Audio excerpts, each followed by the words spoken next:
ನಾವೆಲ್ಲರೂ ಲೈಫಲ್ಲಿ ಒಂದು ಮಾತು ಕೇಳಿರ್ತೀವಿ, ಮೂರ್ತಿ ಚಿಕ್ಕದಾದರೂ ಕೀರ್ತಿ ದೊಡ್ಡದು ಅಂತ. ಈ ಕಾರು ಸೇಮ್ ಅದೇ ಥರ ನೋಡೋಕ್ಕೆ ಬ್ರೆಜಾ, ಸೋನೆಟ್, ವೆನ್ಯೂ ಆ ಥರ ನಾರ್ಮಲ್ ಕಾರ್ ಥರ ಕಾಣಿಸ್ಬೋದು ಆಚೆಯಿಂದ. ಆದರೆ ಈ ಕಾರ್ ಯಾವುದೇ ಒಂದು ಮರ್ಸಿಡೀಸ್ ಅಥವಾ ಆಡಿ ಲೆವೆಲ್ ಫೀಲ್ ಕೊಡೋದಂತೂ guarantee. Biggest reason is rear seat comfort. ಇವತ್ತು ನಾನೇ ಪ್ರಾಕ್ಟಿಕಲಾಗಿ ಕೂತ್ಕೊಂಡು ತೋರಿಸ್ತೀನಿ ನೋಡಿ. ಸೊ ಈ ಸೆಕೆಂಡ್ ರೋಲಿ ಯಾವ್ದಾದ್ರು ನಾರ್ಮಲ್ ಕಾರಲ್ಲಿ ಕೂತ್ಕೊಂಡ್ರೆ ಈ ಥರ ಫೀಲ್ ಆಗುತ್ತೆ. ಅಂದರೆ ಒಂದು 100-150 ಕಿಲೋಮೀಟರ್ಸ್ ಟ್ರಾವೆಲ್ ಮಾಡಿದ ತಕ್ಷಣ ನಿಮಗೆ ಟಯರ್ಡ್ ಆಗ್ಬೋದು. ಆದರೆ ಈ ಕಾರಲ್ಲಿ ಆ ಪ್ರಾಬ್ಲಮ್ ಇಲ್ಲ, ಬಿಕಾಸ್ ಆಫ್ ರಿಕ್ಲೈನಿಂಗ್ ಸೀಟ್ಸ್. ನೋಡಿ ಇಲ್ಲಿ ನಾರ್ಮಲ್ ಆ್ಯಂಗಲ್ಗೂ ರಿಕ್ಲೈನಿಂಗ್ ಆ್ಯಂಗಲ್ಗೆ ಎಷ್ಟು ಡಿಫ್ರೆನ್ಸ್ ಇದೆ ಅಂತ. ಅಷ್ಟೇ ಅಲ್ಲ, ನೀವು 7 ಸೀಟರ್ ಕಾರ್ಸಲ್ಲಿ ಸೀಟ್ಸ್ನ ಮೂವ್ ಮಾಡ್ತಿರಲ್ಲ, ಸೇಮ್ ಈ ಕಾರಲ್ಲೂ ಮೂವ್ ಮಾಡ್ಬೋದು ನೋಡಿ ಇಲ್ಲಿ. ದಿಸ್ ಈಸ್ ಕಾಲ್ಡ್ 60-40 ಸ್ಪ್ಲಿಟ್ ಅಂತ ಕರೀತಾರೆ. ಆ್ಯಂಡ್ ಇನ್ನೂ ಮಜಾ ಏನು ಗೊತ್ತಾ, ಈ ಎರಡೂ ಸೀಟ್ಸ್ಗೆ ವೆಂಟಿಲೇಷನ್ ಫಂಕ್ಷನ್ ಕೊಟ್ಟಿದ್ದಾರೆ. ಸೊ ಹಿಂದ್ಗಡೆ ಕೂತ್ಕೊಂಡು ಕಂಫರ್ಟೇಬಲ್ ಆಗಿ ಹೋಗೋದಲ್ಲದೆ ಇನ್ನೂ ಚಿಲ್ ಆಗಿ ಹೋಗ್ಬೋದು. ರೇರ್ AC ವೆಂಟ್ಸ್ ಕೊಟ್ಟಿದ್ದಾರೆ, Type-C ಚಾರ್ಜರ್ ಇದೆ. ಆ್ಯಂಡ್ ಈ ಕಾರ್ ಯಾರಿಗೆ ಪ್ರಿಫರ್ ಮಾಡ್ತೀನಿ ಅಂದರೆ, ಮನೇಲಿ ಡ್ರೈವರ್ ಇರ್ತಾರೆ, ಏಜ್ ಆಗಿರೋ ಅಪ್ಪ ಅಮ್ಮಂಗೆ ಡ್ರೈವರ್ ಜೊತೆ ಕಳಿಸ್ತೀನಿ ಆಚೆ. ಇಲ್ಲಾಂದರೆ ನಾನೊಬ್ಬ ಕಾರ್ಪೊರೇಟ್ ಎಂಪ್ಲಾಯಿ, ಒಂದು ಒಳ್ಳೆ ಪೊಸಿಷನಲ್ಲಿ ಇದ್ದೀನಿ, ನಾನು ಕಾರ್ ಡ್ರೈವ್ ಮಾಡೋದ, ಹಿಂದ್ಗಡೆ ಕೂತ್ಕೊಂಡು ಎಂಜಾಯ್ ಮಾಡ್ತೀನಿ ಅಂದರೆ ಈ ಕಾರು ಪರ್ಫೆಕ್ಟ್. ಈಗ ಡೈರೆಕ್ಟ್ ಆಗಿ ಮ್ಯಾಟ್ರಿಗೆ ಬರ್ತೀನಿ, pricing of the car. So ತುಂಬ ಜನ ಕೇಳ್ಬೋದು, ಓಕೆ ಈ ಫೀಚರ್ ಬಂದು ಆಲ್ರೆಡಿ ಸಿರಾಸ್ ಪೆಟ್ರೋಲ್ ಮತ್ತು ಡೀಸೆಲ್ ಅಲ್ಲೇ ಇದೆ ಅಂತ. ಆಲ್ಸೋ ಎಲೆಕ್ಟ್ರಿಕ್ ಅಂದಿದ ತಕ್ಷಣ ಎಲ್ಲರೂ ಕೇಳೋದು ರೇಂಜ್ ಬಗ್ಗೆ. ಈ ಕಾರ್ನ ನೀವು ಒಂದ್ಸತಿ ಫುಲ್ ಚಾರ್ಜ್ ಮಾಡಿದ್ರೆ 526 ಕಿಲೋಮೀಟರ್ಸ್ ಬರುತ್ತೆ ಅಂತ ಕಂಪ್ನಿಯವ್ರು ಹೇಳ್ತಾ ಇದ್ದಾರೆ. ಆದರೆ ನನ್ನ ಡ್ರೈವಿಂಗ್ ಸ್ಟೈಲ್ ನಿಮ್ಮ ಡ್ರೈವಿಂಗ್ ಸ್ಟೈಲಿಗೆ ಎಷ್ಟು ಬರುತ್ತೆ ಅಂತ ಕ್ಯಾಲ್ಕುಲೇಟ್ ಮಾಡೋದಾದ್ರೆ ಅಪ್ರಾಕ್ಸಿಮೇಟ್ಲಿ 440 to 480 ಕಿಲೋಮೀಟರ್ಸ್ ನಾನು ಎಕ್ಸ್ಪೆಕ್ಟ್ ಮಾಡ್ತಾ ಇದ್ದೀನಿ ನನ್ನ ಡ್ರೈವಿಂಗ್ ಸ್ಟೈಲ್ಗೆ. ಬಟ್ ಒಬ್ರು ಏಜ್ ಆಗಿರೋ ಅಂಕಲಿಗೆ ಕಾರ್ ಕೊಟ್ರೆ ಅವ್ರು ಯಾವಾಗಲೂ ಹಾರ್ಶ್ ಥ್ರಾಟಲ್ ಮಾಡೋದಾಗ್ಲಿ ಆ ಥರ ಡ್ರೈವ್ ಮಾಡಲ್ಲ. ಅಂಡ್ ಬ್ಯಾಟ್ರಿ ಪ್ಯಾಕ್ ಬಗ್ಗೆ ಮಾತಾಡೋದಾದ್ರೆ totally 2 options. One is 42 kilowatt and ಇನ್ನೊಂದು 51.4 ಕಿಲೋವ್ಯಾಟ್. 42 ಕಿಲೋವ್ಯಾಟ್ ಯಾರಿಗೆ ಹೇಳ್ತೀನಿ ಅಂದ್ರೆ, ಬರೀ ಸಿಟಿ ಒಳಗಡೆ ಓಡಾಡ್ತೀನಿ, ಒಂದ್ಸತಿ ಊರಿಗೆ ಹೋಗಿ ಬರ್ತೀನಿ, ವಾರಕ್ಕೊಂದ್ಸತಿ ಕಾರ್ ತೆಗಿತೀನಿ ಅಂದ್ರೆ ಅದನ್ನ ಚೂಸ್ ಮಾಡಿ. ಆದ್ರೆ ಮೈಸೂರು ಬೆಂಗಳೂರು ತರ ಲಾಂಗ್ ಡಿಸ್ಟೆನ್ಸ್ ಟ್ರಾವೆಲ್ ಮಾಡ್ತೀನಿ ಅನ್ನೋರಾದ್ರೆ 51.4 ಕಿಲೋವ್ಯಾಟ್ ತಗೊಳ್ಳಿ ಅಂತ ಸಜೆಸ್ಟ್ ಮಾಡ್ತೀನಿ. 42 ಕಿಲೋವ್ಯಾಟ್ ಅಲ್ಲಿ ಟೋಟಲ್ ಆಗಿ ಕಂಪ್ನಿಯವರು ಹೇಳ್ತಾ ಇರೋದು 440 ಕಿಲೋಮೀಟರ್ಸ್ ರೇಂಜ್ ಬರುತ್ತೆ ಅಂತ. ಒಂದು 350 ಮೇಲೆ ಎಕ್ಸ್ಪೆಕ್ಟ್ ಮಾಡಬಹುದು. And pricing of the car starts from 15.5 lakh rupees. ನಿಮಗೆ ಬೇಸಿಕ್ ಅಂದ್ರೆ 42 kV ಬ್ಯಾಟ್ರಿಯಿಂದ. ಅದೇ ಟಾಪ್ ಎಂಡ್ ತಗೋತೀನಿ ಅಂದ್ರೆ ಅವಾಗಲೇ ಹೇಳಿದೆ 22 ಲಕ್ಷ ಹೆಚ್ಚು ಕಮ್ಮಿ ಆಗುತ್ತೆ. ನನ್ನ ಪ್ರಕಾರ one of the best car in electric because of comfort. ನಾನು ಹೇಳ್ತಾ ಇರೋದು, ಈಗ ಬೇರೆ ಸೆಗ್ಮೆಂಟ್ ಅಲ್ಲೂ ಎಲೆಕ್ಟ್ರಿಕ್ ಕಾರ್ಗಳಿದೆ ಅಂಡ್ ಇದ್ರ ಕಾಂಪಿಟೇಟರ್ಸ್ ಇದೆ, but what I say is comfort ಅಂತೂ ಯಾರು ಮ್ಯಾಚ್ ಮಾಡೋಕ್ಕಾಗಲ್ಲ. ಅಂಡ್ ಡಿಸೈನ್ ಬಗ್ಗೆ ಮಾತಾಡೋದಾದ್ರೆ ಒಬ್ಬೊಬ್ರು ಪರ್ಸ್ಪೆಕ್ಟಿವ್ ಒಂಥರ ಇರುತ್ತೆ. So no comments on that. ನನಗೆ ಫ್ರಂಟ್ ಫೇಶಿಯಾ ಇಷ್ಟ ಆಯಿತು. ರೇರ್ ಅಲ್ಲಿ ಕನೆಕ್ಟೆಡ್ ಟೈಲ್ ಲ್ಯಾಂಪ್ಸ್ ಏನಾದ್ರು ಕೊಡ್ಬೋದಿತ್ತು ಅಂತ ಅನ್ಕೊಂಡೆ. ಫ್ರಂಟ್ ಅಲ್ಲಿ 360 ಡಿಗ್ರಿ ಪಾರ್ಕಿಂಗ್ ಕ್ಯಾಮ್ರಾ ಇದೆ, ರೇಡಾರ್ಸ್ ಇದೆ, ಸೆನ್ಸರ್ಗಳು ಕೊಟ್ಟಿದ್ದಾರೆ. ಬಿಕಾಸ್ ಲೆವೆಲ್ 2 ಆಪ್ಷನ್ ಕೊಟ್ಟಿರೋದ್ರಿಂದ ಎಮರ್ಜೆನ್ಸಿ ಬ್ರೇಕಿಂಗ್ ಮಾಡೋದಾಗಿರ್ಬೋದು, ಹೈವೇಸ್ ಅಲ್ಲಿ ಓಡಿಸ್ಬೇಕಾದ್ರೆ ಸ್ಟೇರಿಂಗ್ ವೀಲ್ ಇಂದ ಕೈ ಬಿಟ್ರೆ ಅದೇ ಡ್ರೈವ್ ಮಾಡುತ್ತೆ. ಅಂಡ್ ಇನ್ನೊಂದು ತೋರಿಸ್ತೀನಿ ರೀ, ಫ್ರಂಕ್ ಇದೆ ಮುಂದೆ.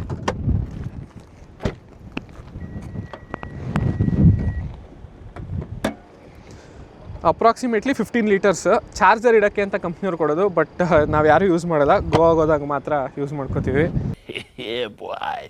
ನಮ್ಮ ಇಂಡಿಯನ್ ರೋಡ್ಸಲ್ಲಿ ಡ್ರೈವ್ ಮಾಡಬೇಕಾದ್ರೆ ಈ ಕಾರಲ್ಲಿ 5 ಜನ ಕೂತ್ಕೊಂಡ್ರು ಯಾವುದೇ ಕಾರಣಕ್ಕೂ ಟಚ್ ಆಗಲ್ಲ. Because sufficient ground clearance and 17 inch wheels ಕೊಟ್ಟಿದ್ದಾರೆ. ಆಲ್ 4 ಡಿಸ್ಕ್ ಬ್ರೇಕ್ಸ್ ಆಗಿರ್ಬೋದು, ಫ್ಲಶ್ ಡೋರ್ ಹ್ಯಾಂಡಲ್ಸ್ ಇದೆ. ಆ್ಯಂಡ್ ಪ್ಯಾನರಾಮಿಕ್ ಸನ್ರೂಫ್ ನೋಡ್ಬಿಟ್ರೆ ಕಳೆದೋಗ್ತೀರಾ, ಅಷ್ಟು ವೈಡ್ ಆಗಿ ಓಪನ್ ಆಗುತ್ತೆ. Boot space enough. ರಿಕ್ಲೈನ್ ಮಾಡ್ಕೊಂಡ್ರೆ ಸ್ವಲ್ಪ ಕಡಿಮೆ ಆಗುತ್ತೆ, ಬಟ್ ಪ್ರಾಕ್ಟಿಕಲ್ ಆಗಿದೆ, ಏನು ಇಡಕ್ಕೆ ಆಗಲ್ಲ ಅನ್ನಷ್ಟು ಪ್ರಾಬ್ಲಮ್ ಇಲ್ಲ ಕಾರಲ್ಲಿ.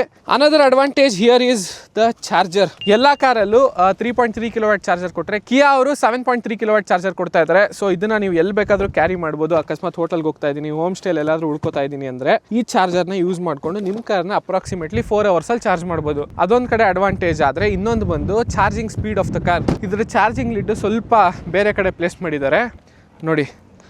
ಎಲ್ಲ ಕಾರಲ್ಲೂ ರೇರಲ್ಲಿ ನೋಡಿರ್ತೀರ AC ಆ್ಯಂಡ್ ಇಲ್ಲಿ ಕೆಳಗಡೆ DC ಕೊಟ್ಟಿದ್ದಾರೆ. ಆ್ಯಂಡ್ ನಾನು ನಿಮ್ಗೆ ಹೇಳಬೇಕಿದ್ದು ಒಂದು ವಿಷಯ ಏನಂದರೆ, ಯಾವುದೇ ಎಲೆಕ್ಟ್ರಿಕ್ ಕಾರಿಗೆ ತೊಗೊಳಕ್ಕೆ ಹೋದ್ರು ಫಸ್ಟ್ ಚಾರ್ಜಿಂಗ್ ಸ್ಪೀಡ್ನ ಕೇಳಿ ತಿಳ್ಕೊಳ್ಳಿ. ಏನಕ್ಕಂದರೆ ನಾನು ಮೈಸೂರು ಬೆಂಗಳೂರು ಹೈವೇಲಿ ಓಡಾಡ್ಬೇಕಾದ್ರೆ 60 ಕಿಲೋವ್ಯಾಟ್ ಚಾರ್ಜರ್ಗಳು ಇದೆ, 120 ಕಿಲೋವ್ಯಾಟ್ ಚಾರ್ಜರು ಇದೆ. ಬಟ್ ನನ್ನ ಕಾರ್ ಎಷ್ಟು ಕೆಪಾಸಿಟಿ ತಡ್ಕೊಳ್ಳುತ್ತೆ ಅನ್ನೋದು ಪಾಯಿಂಟ್ ಆಗಿರುತ್ತೆ. ಈ ಕಾರ್ ಬಂದು 100 ಕಿಲೋವ್ಯಾಟ್ ತನಕ ಸಪೋರ್ಟ್ ಮಾಡುತ್ತೆ. ಸೊ ನಾನು 120 ಕಿಲೋವ್ಯಾಟ್ ಚಾರ್ಜರ್ ಹಾಕಿದ್ರು ಆರಾಮಾಗಿ ಈ ಕಾರ್ನ ನಾನು 10 to 80% 39 ಮಿನಿಟ್ಸಲ್ಲಿ ಚಾರ್ಜ್ ಮಾಡ್ಬೋದು. ಅಂದರೆ 70% ನಾನು 40 ಮಿನಿಟ್ಸ್ ಅನ್ಕೊಂಡ್ರು it's a very good number for this car. ಅದು ಹೇಳ್ತಾ ಇರೋದೇನೆಂದರೆ 51.4 ಕಿಲೋವ್ಯಾಟ್ ಅವರ್ ಬ್ಯಾಟ್ರಿಗೆ. ಈ ಕಾರಲ್ಲಿ ನೆಕ್ಸ್ಟ್ ತೋರಿಸ್ಬೇಕು ಅಂದ್ಕೊಂಡಿರೋದು premiumness. So what you are paying 22 lakhs for this car is absolutely worth. ಫ್ರಂಟಲ್ಲಿ ವೆಂಟಿಲೇಟೆಡ್ ಸೀಟ್ ಸಿಗುತ್ತೆ, ರೇರಲ್ಲಿ ವೆಂಟಿಲೇಟೆಡ್ ಸೀಟ್ ಸಿಗುತ್ತೆ. ನೆಕ್ಸ್ಟ್ ಥಿಂಗ್ ಫೀಚರ್ಸ್ ಅಂತೂ ಏನು ಕಮ್ಮಿ ಮಾಡಿಲ್ಲ ಕಿಯಾದವರು. ಟೋಟಲ್ ಆಗಿ ಈ ಫುಲ್ ಸ್ಕ್ರೀನ್ ಬಂದು 30 ಇಂಚಸ್ ಬರುತ್ತೆ. 3 ಸ್ಕ್ರೀನ್ ಆಗಿ ಡಿವೈಡ್ ಮಾಡಿದ್ದಾರೆ. ಒಂದು ಇನ್ಫೋಟೈನ್ಮೆಂಟ್ ಸಿಸ್ಟಮ್, ಇನ್ನೊಂದು ಡಿಜಿಟಲ್ ಕ್ಲಸ್ಟರ್. ಇಲ್ಲಿ ಸೆಂಟರ್ ಅಲ್ಲಿ ಏನಿದೆಯಲ್ಲ ಇಲ್ಲಿಂದ ನೀವು AC ಅಡ್ಜಸ್ಟ್ ಮಾಡ್ಬೋದು. ಅದಕ್ಕೆ ಸಪರೇಟ್ ಆಗಿ ಬಟನ್ಸ್ ಕೊಟ್ಟಿದ್ದಾರೆ, ಸ್ಕ್ರೀನು ಇದೆ. ಸೊ ಎಲ್ಲ ಒಂದ್ ಕಡೆ ಒಳ್ಳೇದಾಯ್ತು ಕಿಯಾದವ್ರು ಕೊಟ್ಟಿದ್ದು. ಈಗ ಏನ್ ಮಾಡ್ತಾರೆ ಅಂದ್ರೆ ಕೆಲವು ಬ್ರ್ಯಾಂಡ್ಸ್ AC ಸ್ವಿಚ್ ಗಳೇ ಕೊಟ್ಟಿರಲ್ಲ, ಎಲ್ಲ ಸ್ಕ್ರೀನ್ ಅಲ್ಲಿ ಹೋಗಿ ಮಾಡ್ಬೇಕು. ಬಟ್ ಅದು ಈ ಕಾರಲ್ಲಿ ಪ್ರಾಬ್ಲಮ್ ಇಲ್ಲ, ಕ್ಲೀನ್ ಆಗಿ ಕೊಟ್ಟಿದ್ದಾರೆ. ಅಂಡ್ ಹಾರ್ಮನ್ ಕಾರ್ಡನ್ ಸ್ಪೀಕರ್ಸ್ ಬರುತ್ತೆ, ಅಲ್ಟಿಮೇಟ್ ಆಗಿದೆ. ಮೇಲ್ಗಡೆ ಪ್ಯಾನೋರಾಮಿಕ್ ಸನ್ರೂಫ್, ಫ್ರಂಟ್ ಇಂದ ಸ್ಟಾರ್ಟ್ ಆದ್ರೆ ರೇರ್ ತನಕನೂ ಹೋಗುತ್ತೆ. ಫುಲ್ ವೈಡಾಗಿ ಓಪನ್ ಆಗುತ್ತೆ, ಪರವಾಗಿಲ್ಲ. ವಾಟ್ ಐ ಸಜೆಸ್ಟ್ ಇಸ್, ಅಕಸ್ಮಾತ್ ನಿಮ್ಗೆ ಏನಾದರೂ ನೆಸೆಸಿಟಿ ಇಲ್ಲ ಸನ್ರೂಫ್ದು ಅಂದರೆ ತಗೊಳಕ್ಕೆ ಹೋಗ್ಬೇಡಿ. ನಮ್ಮ ಇಂಡಿಯನ್ ಕಂಡೀಷನ್ಸಲ್ಲಿ ಹೀಟ್ ಜಾಸ್ತಿ ಆಗ್ತಾನೆ ಇರುತ್ತೆ ಕಾರ್ ಸನ್ರೂಫ್ ಓಪನ್ ಮಾಡಿದಾಗ. Next feature 360 degree parking camera ಇಲ್ಲಿ ಕೊಟ್ಟಿದ್ದಾರೆ ನೋಡಿ, ತೋರಿಸ್ತೀನಿ. ಕ್ಲಾರಿಟಿ ಇಸ್ ಲಿಟ್ರಲಿ ಅಮೇಝಿಂಗ್, ಯಾವ ಕಾರ್ಗೇನು ಕಮ್ಮಿ ಇಲ್ಲ. ಇದು ನಾನು ಡೋರ್ ಓಪನ್ ಮಾಡಿದ್ದೀನಿ, ಅದಕ್ಕೆ ಸ್ವಲ್ಪ ನಿಮಗೆ ಡಿಫ್ರೆನ್ಸ್ ಕಾಣಿಸ್ತಿರ್ಬೋದು. ಬಟ್ UI UX ಅಂದರೆ ಇಂಟರ್ಫೇಸ್ ಇದೇನು ಯೂಸ್ ಮಾಡ್ತಾ ಇದ್ದೀನಲ್ಲ ನಾನು, ಎವ್ರಿಥಿಂಗ್ ಇಸ್ ಟಾಪ್ ನಾಚ್. ತೋರಿಸ್ತೀನಿ ನೋಡಿ. ಈಗ ಯಾವುದೇ ಏಜ್ ಆಗಿರೋ ಅಂಕಲ್ ಅಥವಾ ಏಜ್ ಆಗಿರೋ ತಾತನ್ ಕೊಟ್ಟರು ಈಸಿಯಾಗಿ ಈ ಕಾರ್ನ ಡ್ರೈವ್ ಮಾಡ್ಬೋದು. ಫ್ರಂಟಲ್ ವೆಂಟಿಲೇಟೆಡ್ ಸೀಟ್ಸ್ ಕೊಟ್ಟಿದ್ದಾರೆ, ರೇರಲ್ಲಿ ವೆಂಟಿಲೇಟೆಡ್ ಸೀಟ್ಸ್ ಇದೆ. ನಾನು ಕೂತಿರೋ ಸೀಟ್ಸ್ ಬಂದು ಎಲೆಕ್ಟ್ರಾನಿಕಲಿ ಅಡ್ಜಸ್ಟ್ ಮಾಡ್ಬೋದು. 4 ವೇ ಅಂದರೆ ಫ್ರಂಟ್ ಬ್ಯಾಕ್ ಮಾಡ್ಬೋದು, ಇದನ್ನು ರಿಕ್ಲೈನ್ ಮಾಡ್ಬೋದು, ಪರವಾಗಿಲ್ಲ. ಆ್ಯಂಡ್ ಕಿಯಾದಲ್ಲಿ ಒಂದು ಒಪ್ಕೊಳ್ಬೇಕಿರೋ ವಿಚಾರ ಏನಂದರೆ ಸರ್ವಿಸ್. ನೀವು ಯಾವಾಗ ತೊಗೊಳೋ ಕಾರ್ನ ಬಿಟ್ಟರು ಇನ್ಸ್ಟೆಂಟಾಗಿ ಸಾಲ್ವ್ ಮಾಡ್ತಾರೆ. ಆ್ಯಂಡ್ ಎಲೆಕ್ಟ್ರಿಕ್ ಆಗಿರೋದ್ರಿಂದ ಇನ್ ಕೇಸ್ ಏನಾದರೂ ಪ್ರಾಬ್ಲಮ್ ಆಯಿತು ಅಂದರೆ 24/7 ಅಸಿಸ್ಟ್ ಇರೋದ್ರಿಂದ ನೀವೇನು ತಲೆ ಕೆಡಿಸ್ಕೊಳ್ಳೋದೇ ಬೇಕಿಲ್ಲ. ಆನ್ ಪಾಯಿಂಟ್ ಎಲ್ಲ ಸಾಲ್ವ್ ಆಗುತ್ತೆ. ಇಲ್ಲಿ ನೋಡಿ 100 ವಾಟ್ದು ಚಾರ್ಜರ್ ಕೊಟ್ಟಿದ್ದಾರೆ. ನಾನು ಐಫೋನ್ಗೆಲ್ಲ ಈಸಿಯಾಗಿ ಸಪೋರ್ಟ್ ಮಾಡ್ಬೋದು, ಐಫೋನ್ ಆ್ಯಂಡ್ ಲ್ಯಾಪ್ಟಾಪ್ನು ಚಾರ್ಜ್ ಮಾಡ್ಬೋದು. ಆಲ್ಸೋ ಈ ಕಾರಲ್ಲಿ ವೆಹಿಕಲ್ ಟು ಲೋಡ್ ಅಂತ ಒಂದು ಆಪ್ಷನ್ ಕೊಟ್ಟಿದ್ದಾರೆ. ಹಿಂದ್ಗಡೆ ನಿಮ್ಮ ಮನೇಲಿ 3 ಪಿನ್ ಸಾಕೆಟ್ ಇರುತ್ತಲ್ಲ, ಸೇಮ್ ಅದೇ ಥರ ಕೊಟ್ಟಿದ್ದಾರೆ. ತೋರಿಸ್ತೀನಿ ಬನ್ನಿ. ಸೊ ನಾವು ಮನೇಲಿ ಯಾವ ಥರ ವಾಲ್ ಪಿನ್ ಚಾರ್ಜರ್ ಇರುತ್ತೆ, ಸೇಮ್ ಅದೇ ಥರ ಕೊಟ್ಟಿದ್ದಾರೆ ನೋಡಿ ಇಲ್ಲಿ. ಸೊ ಇದನ್ನು ಯೂಸ್ ಮಾಡ್ಕೊಂಡು ನೀವು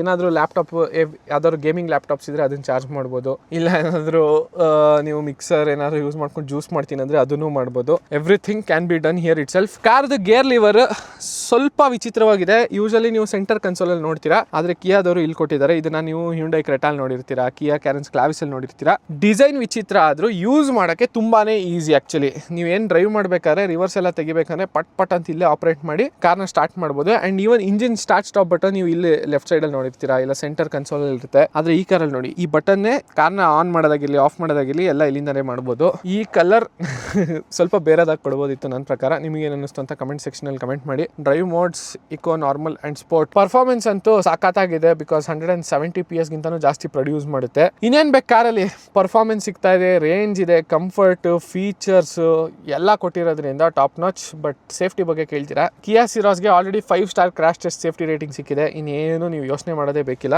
ಇದನ್ನ ಫ್ಲೋಟಿಂಗ್ ಕನ್ಸೋಲ್ ಅಂತಾನು ಕರೀತಾರೆ ಕೆಲವು ಬ್ರ್ಯಾಂಡ್ಗಳು. ಇಲ್ಲಿ ನೋಡಿ, ಒಳಗಡೆ ಓಪನ್ ಮಾಡಿದ್ರೆ ಕಪ್ ಹೋಲ್ಡರ್ ಸಿಗುತ್ತೆ. ಅಷ್ಟೇ ಅಲ್ಲ, ವೈರ್ಲೆಸ್ ಚಾರ್ಜರ್ ಇದು. ಆ್ಯಂಡ್ ಆಮ್ರೆಸ್ಟ್ ಓಪನ್ ಮಾಡ್ಬೋದು. ಕೆಳಗಡೆನೂ ಸ್ಪೇಸ್ ಇದೆ. 6 ಏರ್ ಬ್ಯಾಗ್ ಸ್ಟ್ಯಾಂಡರ್ಡ್.